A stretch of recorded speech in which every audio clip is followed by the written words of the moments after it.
Hey, how you guys doing? Hi. Great. Great. How are Uh, you? Pretty good. Good. First, I gotta say that Kim Fields, you're like my first crush. Like my first crush ever in life was Tootie, Well, and thank you. just to see you here is just like amazing. But Thank you. I want to talk about how family sitcoms have changed. 'Cause I mean, I feel like we probably all in some way grew up on like the Cosby Show and Facts of Life and 227 and those type of shows. But now we're seeing shows like this where you have families with baby mamas and all type of dynamic situations that are kind of like more not fantasy but more real life. And what do you think about being able to portray that in the Upshaws? I'll start with you, Wanda. Well, I love it. I love it. It's, because a lot of families are messy, and it's not all the, cookie cutter, everybody's the same family. And I think it's important to represent those families. They should be, visible too. So we love it. And then also, you have two comics uh, who are spearing up the spearheading the the show. So I think with Mike and myself, you expect a little mess going on. You should. Slow down, sweet cheeks. You have to ask first. Auntie, can I have your muffin? No, baby.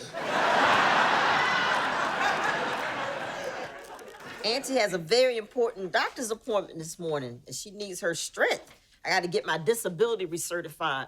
Don't they just sign your form? That was my old doctor who knew me. I'm seeing a new doctor today, and I know they're going to put me through the ringer, bending my leg every which way, just to try to kick me off of disability. What, they think I'm using this cane just to be cute? Nobody has ever accused you of being cute. You're still gonna be walking funny tomorrow, right? Well, that hurts. You know what? You mean when you hungry. Here, take the muffin. Kim, like I know, like a lot of people from the Facts of Life, where you talk about Mindy, Nancy, or Lisa, or the late great Charlotte Ray, have done a lot of good things on TV. But you seem to have been the most successful producing and doing everything else, and not to begrudge their careers. But how, like, what has made like your drive from the Facts of Life, from coming from a sitcom, to be able to do like all these other great projects and still be like relevant and new as you are today? Um, it's funny because when I sat in glam this morning to get ready, my makeup artist said, "You okay?" And I was like, I'm in a space of such deep, deep gratitude. The fact that there's a billboard for a new series on Netflix that I'm starring in with these comedy titans, a block away from where my mother and I, our very first apartment, when we moved to LA and barely had $2, like real talk. And so it is incredibly surreal. For me, the undercurrent that drives me, and that drove me even when I was much younger, was I didn't want to be a has-been.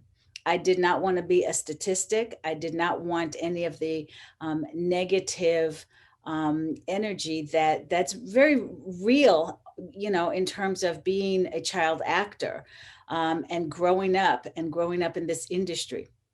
And furthermore, I felt like my village deserved a lot more than that from me. And so those were the things that constantly kept me going. Constantly, I have an insatiable work ethic, but I'm not a workaholic. Yeah, And so being able to make sure that I'm, like you said, one strives to be relevant and to stay relevant. And so it's good to know it's been working. yeah, But yeah, at the end of the day, I can honestly say it's very surreal and such a yeah. blessing. Benny, this place is way too nice for us. Are you looking at these prices? Our babies need shoes. Baby, relax. I got the hookup. Enjoy yourself. Let the night take you. Now, who the hell got you a hookup in here? Well, let's just say I'm hanging with a better class of people now. Well, how come they never show up at my house? All right, now before I dive too deep into this menu, and I'm not gonna be mad, I need you to look me in my eyes and tell me that this is legit. An amuse-bouche to start you off. Look at these little spoons, they're so cute. Oh, I'm about to take yours too. What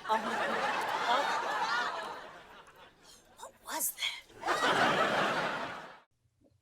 that? And Mike, you're one of my favorite comedians because you're always so real, and I feel like you just naturally funny. It's not like you just have to practice these sets. Like you could just be in a room with you and be funny. But I mean, you always play these uncles. You've been Uncle Buck, Uncle Mitch, Uncle Julius, Uncle Ray. Like, how does it feel to be like a father in a show, and also to be based in Indianapolis, where you were from? Oh man, it's incredible. Want to thank Wanda and Regina for giving me the opportunity to have it placed in my hometown. And uncles and the dads, they kind of sort of alike. They kind of sort of alike. I just like, I enjoy playing that I don't want to say the word, but the mess up, the kind of guy, you know what I mean? Kind of uncle type of guy. And, it just works for me, man, So if it ain't broke, try not to, fix it, It's like, I'll just roll with the flow. And I appreciate the compliment too. Yeah. What I find really interesting though is that Mike is he's a great leading man that you don't see coming in this arena based on how Wanda and Regina have written the character. And so to play opposite that, and then with what Wanda and Regina have done on the page, it's definitely magic. But Mike, you do a great job, brother. I appreciate it. I couldn't do really, it without standing there. Different group really of love people, this. and a different guy, I really love the show. Like, it was really funny. I watched all the episodes like a couple of weeks ago when I first got the screeners, and I've been telling people all about it on Facebook already. Like, this is a show that y'all gonna want to love and watch, and y'all gonna laugh too. And I really enjoyed it. Thanks for the time. I sympathize with you, Wanda, because now I got a cane today. Hopefully. Oh man! But keep on doing your thing. Keep on making us laugh. We need that, and we love y'all. We support y'all. Love you, Thank man. you. Thank you. Thank you. Thank you.